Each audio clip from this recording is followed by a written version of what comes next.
During the 19th century, the Industrial Revolution took place in Europe. It was a very important moment because during this period, cities began to expand and modernize. Due to this, people who live in small rural areas from outside of the city began to move to the urban areas. This caused population growth, the ability of investment, the agricultural innovation, and the access to market and colonies. But the main effect was the growth of the industry. The society was divided into three: the upper, middle, and working class. The upper middle class and the middle class were the ones who were benefited. They were composed of wealthy and successful people.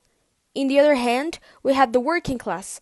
Some of these people were replaced with machines, but also most of them obtained new jobs in factories working in the machinery.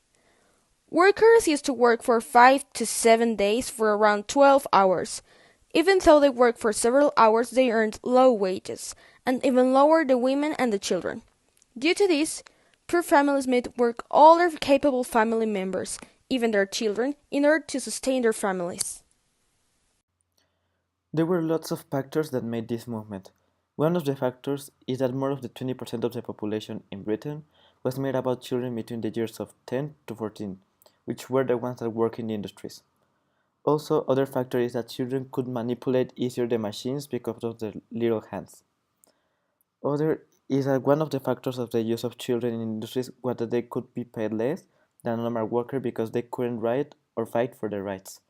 But the most important was that members of the family didn't have the money to pay for education, so they were sent to the mines to support their family. So now, the child labor came in hand in ideology subject with the Industrial Revolution, which is the liberalism.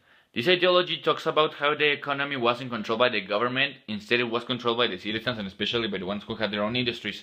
Because with this, they can manage their money as they wanted to and even hire children to pay them less and have more income. So now, child labor, liberalism, and industrial revolution are way very different from the Marxism, because with this, because as these three are related, in the Marxism there were no social classes, but in this other case, there were the upper, the middle, and the lower class. So, the way that liberalism ideology shaped today's world is that thanks to it we have more freedom and rights. Also, with this, nowadays we have private property and the right to go to school and work the necessary.